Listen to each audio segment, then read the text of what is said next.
Good morning po again mga kababayan, ma'am sir. Today po is October 15, 2020, day 38 na po dito sa ating date series. So may matagal-tagal na rin po tayong pabalik-balik dito, 38 days na rin po at ito nga po at malapit na rin po itong matapos, malapit na rin po itong makuha lahat-lahat. Ayan, kung napapansin nyo po is tatatlo na lang ito at sa mga hindi nakapanood po sa mga last videos po natin, yan po ay napakarami mula po nung unang araw.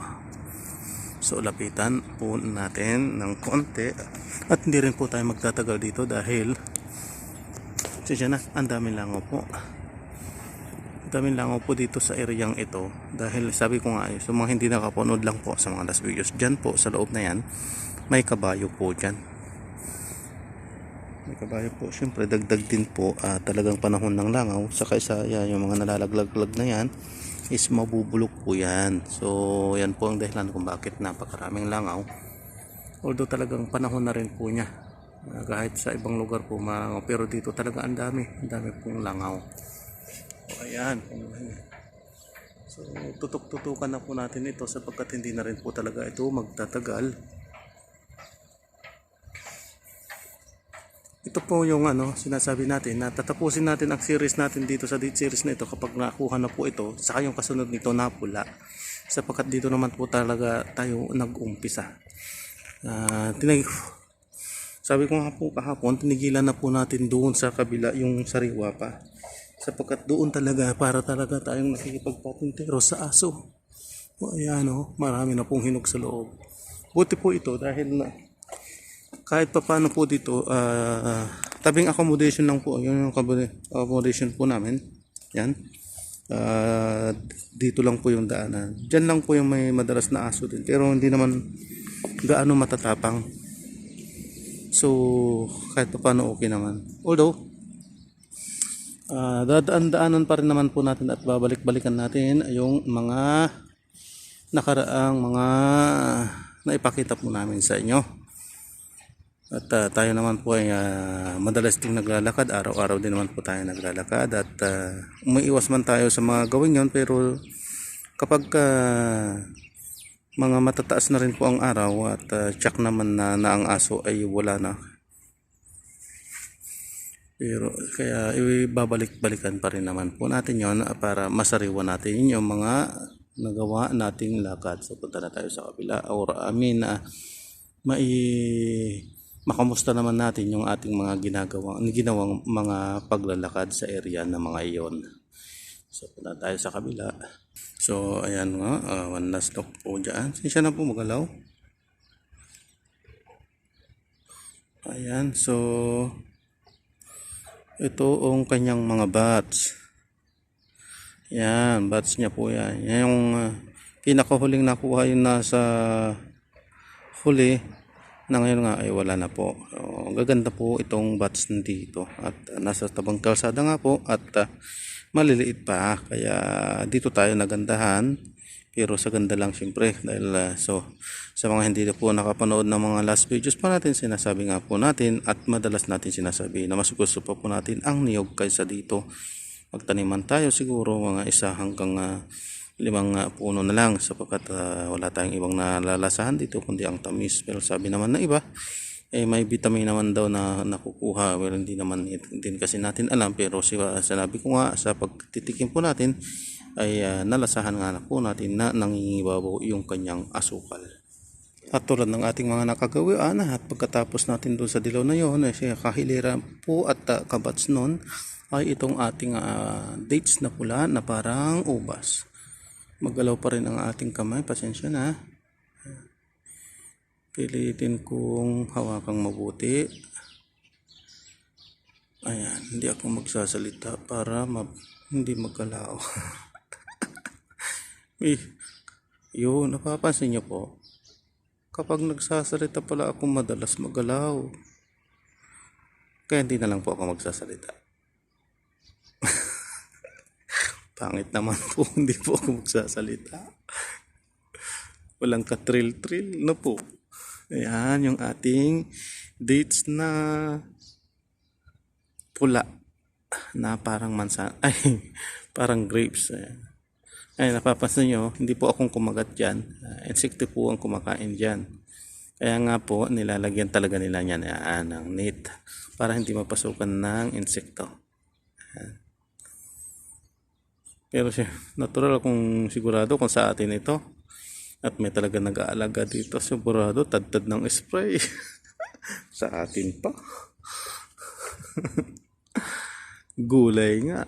Tad-tad talaga ng spray. Kagaganda ng gulay. Wala kang makitang kahit na isang uod. Paano? Tad-tad ng spray. Tad-tad ng chemical. Yan. Ganda po. Pero yung mga hindi nakapanood po, kapag sa mga last videos po natin, yung mga, pero medyo malabo po yun dahil ang gamit pa po natin yung Samsung yung Tab. Dahil luma nga po yung ating gamit. Kahit malabo po yun, kita po na napakarami po ito. Kapag sinisilungan po natin, hindi po ganyan. Talagang napakarami yun dati. Ito nga po, hindi na po nalaglag at kinuha na rin po nila yung mga magulang na. At ito, napakarami po ito dati. Talaga, nakapalibot yan. Ngayon, aapat na lang po yung natira. Aapat na lang na kukunti lang, kunti na lang. Pero dati, ang dami po yan. At magalaw. Bakit ganito magalaw pa rin ang aking kamay? Huwag muna akong magsalita.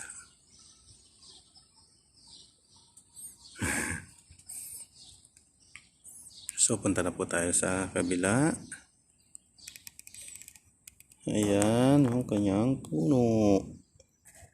Ayan. Ang dates na pula. Ayan, sa mga hindi po nakapanood sa mga last videos po natin, so ito yung cactus na pinakita natin na cactus na parang pinggan. At ito naman yung kanilang kangkong. Ayan, apat po yan. So ayan yung nasa loob ng bahay na napakarami. Ngunit iisa lang yung anggulo na ating naipapakita sapagkat dito lang po malinaw sa anggulo na ito. Wala po tayong magagawa, nasa loob po ng bahay yan, nakikitingin-tingin lang po tayo. Yan, iisa talagang anggulo, paulit-ulit. Pero sa pitong ito, sabi ko nga, ito yung talagang pinakanagagandahan talaga tayo, itong dalawang ito na huli ito. Ang lalaki, napakararami po. Ang lalaki po talaga. Nakikita po yan sa camera. Ayan. So, ang lalaki po talaga ito. Ganda po. So, paulit-ulit po itong anggulo kasi dyan lang po talaga maganda yung yan lang natin nakukuha. I mean, dyan lang po natin nakikita. So, nagbukas po sila dito sa kabila at lapitan po ulit natin. Titignan po natin. Yan po, nagdidilig sila. Ang ganda oh.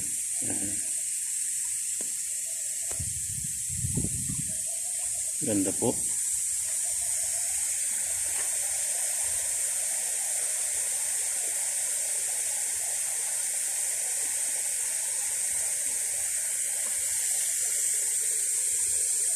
So kapag meron ko pa talagang taniman, mga garden, maganda kung may ganitong automatic na pandilig.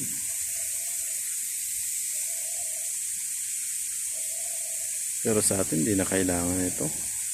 Pag panahon ng tag-ulan, talagang maganda yung pagkakadilig.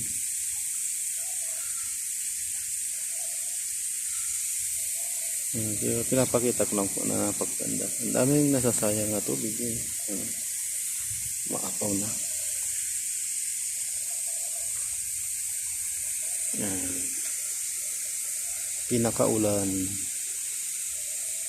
Pinakaulan niya. So mura lang naman sa kanila ang kuryente. Saka isa pa talagang ginagastusan to dahil labas nga ng resort po ito eh. Nagkataon lang na hindi siya gaano maganda. Hindi maganda yung pagkaka-landscape po dito. Napapansin niyo po. Bara-bara yung pagkaka-landscape.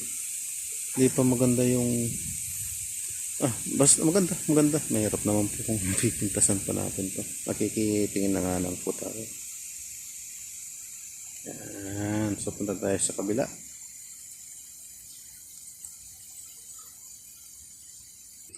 Ayan, so andito na nga po tayo sa ating litos. Ayan, ang lalaki na po. Ako, ang gagaganda na to.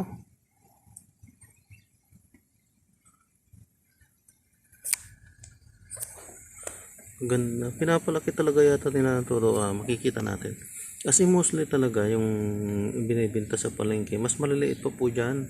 Ito, isang dangkal na eh. Mahigit eh. Mas maliliit po dyan kasi nga po, sabi ko nga, sinasariwang kinakain yan. Pero minsan, sinasariwa ko din ito. Minsan po, ang ginagawa ko po dito, ginigisa ko. Half cook lang siya. Ginigisa ko muna yung kamatis. Mga ricado niya. Saka ko siya ihulog. Pagkahulog ko po, haluin ko. Patayin ko na agad yung apoy. So, half cook po talaga siya. Ang purpose ko lang naman po doon kaya para dagdagan yung kanyang enzyme kasi sabi ko nga sa mga hindi po nakapanood sa mga last videos po natin, lalo na po doon sa pagdidemo natin sa mga pagkain, pagluluto po, sabi ko po ayon po sa ibang mga eksperto, ayon sa pag-aaral po na mas nadadagdagan yung enzyme ng mga gulay, nagmumultiply pagka pinapainitan po, hindi yung lutong-luto, nawawala po kapag lutong-luto. Kaya sa mga gulay nga po hindi ina-advise na lutuin mabuti po, nawawala din po yung kanyang enzyme. Pero kapag pinainitan lang po yan ng kaunti, nagmumultiply po yung kanyang enzyme. At liban lang po sa malunggay saka mushroom. Ayon po sa pag-aaral, ang malunggay po sa mushroom, habang pinapainitan mo po yan, mas lalo pong nagmumultiply yung kanyang vitamina, yung kanyang enzyme po. Tama, vitamina na lang sabihin natin. Ayun. So yan po yung ating sinusubay-subay ba yung dates. Sinsya na hindi ko po alam kung ano, minsan pagka tinututok ko kasi dito sa parang lumalabo yung paningin ko, hindi ko alam kung yung paningin ko na yung lumalabo o itong sipit po. So punta na po tayo sa kabila at hindi po muna natin tatapusin dito at dalawin natin naman yung ating mga dating mga dinadaanan. Sabi ko nga paminsan-minsan din naman kuhanan pa rin naman po natin kahit nagtapos na po na tayo doon. So sabi ko nga idudugtong pa rin naman po natin dito. Tulad po ng mga sinabi ko po sa mga nakaraang videos na tigilan po natin yung mga doon, yung mga series man doon, pero idudugtong pa rin po natin dito sa ating series dito. Habang andito pa po itong ating series dito, habang hindi pa po nakukuha yon. So punta po tayo doon at kumustahin natin. Doon lang po sa mga areang walang aso. Pagka may aso po, batsi-batsi na po tayo doon. So punta po tayo sa kabila at sana magtagpo ito sapagkat madalas yan ang puno ng dates. Madalas po kasi nawawala at ito yung litos. Kapag nagtagpo po yan, nakapokus dito ngayon sa litos at ngayon ay nakapokus doon sa puno ng dates, tsak na nagtatagpo yung ating audio at video. So punta na po tayo sa kabila litos. Ayan ang bats ng litos. Jesus Christ isa. Ayan po na naman at dito na po binalikan po natin itong usual na ginagawa po natin. Ito po yung puno na yung hindi po naalagaan, yung sinasabi natin lagi dati sa mga hindi po nakapanood sa mga last videos po natin. Ito po yung lagi natin sinasabi na malamang napabayaan po ng caretaker, na hindi naman po pala, sapagkat wala naman napapala talagang caretaker sapagkat ito po ay abandonado na. At sa katunayan, ginaba na po yan sa loob, kaya wala po, kaya yan po yung nangyari sa kanyang puno, sa kanyang bunga, sapagkat yan po abandonado, so wala na pong nagdidilig, hindi bali yung hindi nalilinisan, wala pong kung ano yan, wala pong problema dyan. Pinaka primary concern dyan yung tubig, yung mga dumi-dumi niya hindi po yan, yung tubig lang talaga, sapagkat siya nang talagang kukunin at sisip-sipin sana niya na ipang tutos-tos niya sa kanyang mga anak, ayan, sa kanyang mga supling, sa kanyang mga bunga, sa dami po niya kanyang bungang yan, ayan. So napakarami sanang tubig na kanyang sisip-sipin para i-supply sa pangangailangan niyan ng kanyang mga bunga. So survival na nga lang po talaga ito. So may mapapakinabangan pa rin kasi magaling po itong puno na ito. So dito tayo nabibilib at kahit na ganyan na hindi naalagaan is nakakapag-survive pa rin naman po. So ito, ilan po sila dito? 4, 5 po sila. So lapitan po natin din isa-isa yung kanyang mga batch. So ayan, pare-parehas po yan yung kanyang mga puno. Kanilang mga puno ay dahil yan. So pare-parehas po yan na tuyo po. Yan po, nasa loob, binungkal. So ibig sabihin patatayon siguro bago re-renovate siya. Babaguhin po siya lahat, pagagandahin. Yan, binubungkal po siya.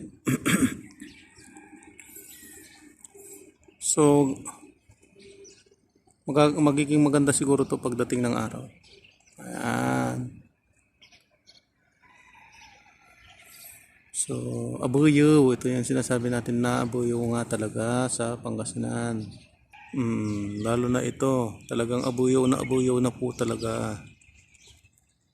Lalo naman po ito sa tansya natin, talagang napakakonti talaga ang mapapakinabangan dito. Halos lahat hindi po mapapakinabangan at tatapon na po yan. So ito po yung pinakamaliit sa kanilang 5. So hindi po talaga maganda kapag hindi nadidiligan ang mga halaman po dito. So ayan. So dito po tayo magtatapos sa dates pa lang ito. Pupuntahan po pala natin yung papait. Sabi ko nga idugtong kumustahin pa rin naman natin at yung ating papait mini gardening tingnan pa rin po natin at dugtong na lang po natin dito para yan, para naman po makamusta natin yung ating mga ginawang mga series dati, mga ginawa nating mga paglakad-lakad. So punta na po tayo doon. So ayan po, andito na po tayo sa ating ating ginawang yung mga dati nating nadadaanan. Ito yung ating papait garden, mini garden po. So ayan, magaganda pa rin po, so maganda na po ang klima po dito, napapansin nyo po, ayan, may hamog-hamog po siya. Malamig na po sa madaling araw. At malamig na po kahit na sa tanghali, hindi na po siya gaano mainit. So pabadya na nga po at papunta na yung taglamig. At yung ating mga itinatanim is hindi natin alam kung basta kapag parami po tayo, share po natin yan sa inyo. Yan, ito nga po yung ating papait. Ayan. So yan, ginagawa na po kasing tambakan ng basura. Pero napakarami po yan. Ito, mga papait po yung nakalagay dyan dito dati. At marami po yan. Hanggang doon po yan. Ginawa na lang tambakan po ng basura. So ito nga, ang inabang-abangan nating gumulang.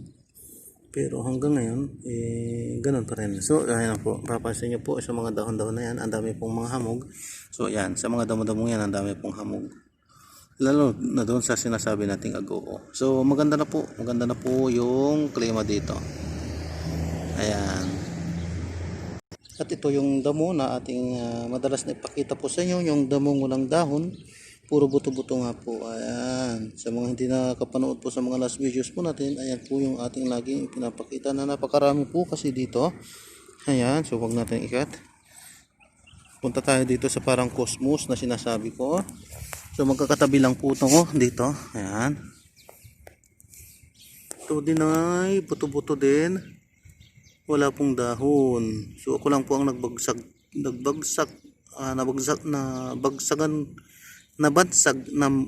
lang po ang nagbansag.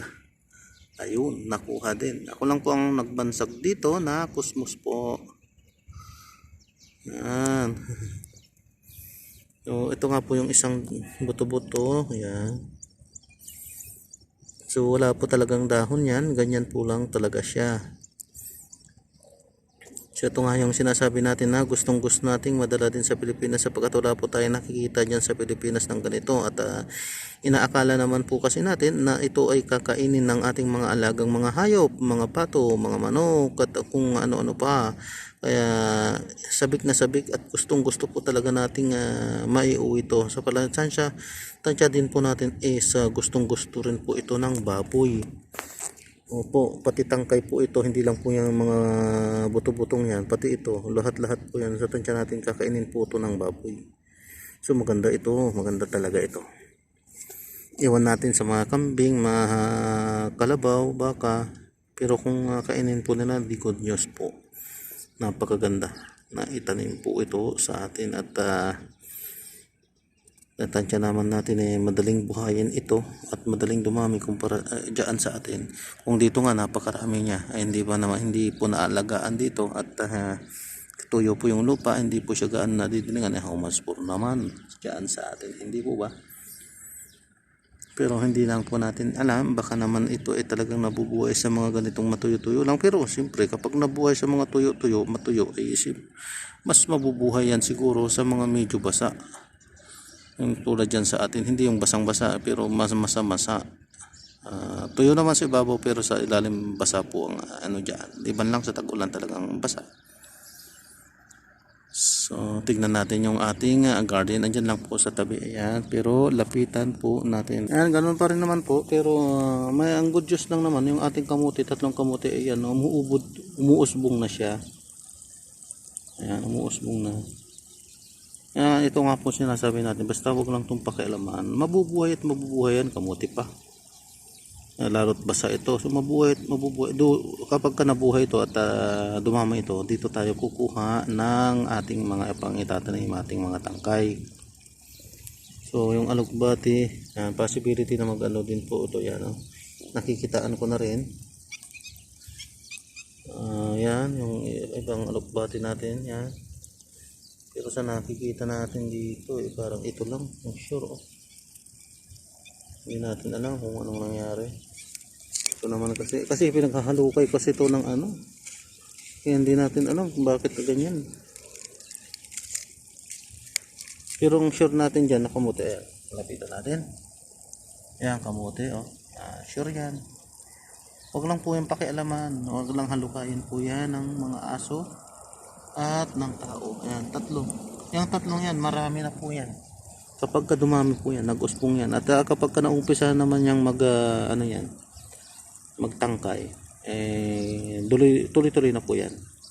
Padugtong na po yan. So, mas mabilis na pong magparami. At kapag sabi ko nga po, kapag nakuhanan natin ng tangkay yan, kasi yung mga itinanim natin yan, kasi hindi po talaga pang tanim yung malambot po yun yung panggulay po kasi yan. So, medyo may sensitive yun. Pero mabubuhay pa rin pagkabasa nga. Pero sabi ko nga, kapag nakuha natin itanim dyan yung matigas, mabilis po at sure yung kanyang buhay agad-agad. So kapag nabuhay nga po ito, dyan tayo makukuha ng pamparami. So ayan, punta na po tayo sa kabila. Ay, hindi na po talaga pala tayo pupunta doon sa kabila dahil medyo maaga pa. Doon tayo talaga nakikipagpatintero sa mga aso po. So dito na lang po natin tatapusin ito.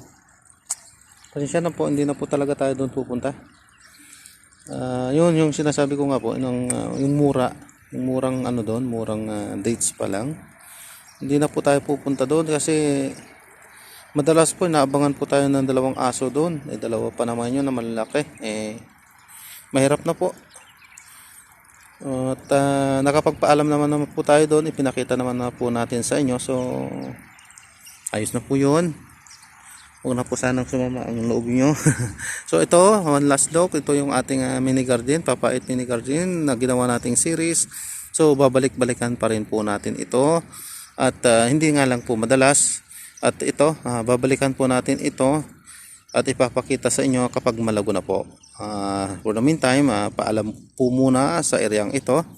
At magawi man po tayo dito, pahapyaw-hapyaw na lang po at hindi natin gagawing series. At kapag nabuhay na nga po yan, so yan ang mga damo-damo. At mga after 3 months at naparami po natin, saka na lang po tayo magre-resume sa ating ginagawang series po dyan sa ating papait mini garden series. At kapag lumago na nga po yan ay sa magiging mini garden na lang po at hindi na po siya papait sapagkat yung papait check yan magugulang na rin po yan at hindi rin talaga confirm kung talagang yan ay papait. So ako lang po ang nagbansag na papait ng Saudi Arabia tulad niyang Cosmos na yan. Ako din po lang po ang nagbansag na Cosmos ng Saudi Arabia. So hanggang dito na lang po at dito natin tatapusin itong video na to at film na maraming salamat po sa pagsubaybay sa ating lakad. Hanggang sa muli po, mag-join po kayo at marami pa po kaming mai-share at maikukwento po sa inyo at tabayanan po at panoorin din po ang lahat ng ating mga videos. Daily po kaming nag-upload. So hindi po natin alam mamaya kung makakapag-demo tayo sa pagluluto sapagkat wala pa po tayong budget. So titignan po natin kung ano yung mahalukay natin. Samantala kung sakali man po nawala sa mga susunod na pagkakataon naman po. So maraming salamat ulit to everyone. Ingat po tayong lahat. God bless po at hanggang sa susunod pong ating mga lakad. Maraming salamat po, ingat at paalam po for now.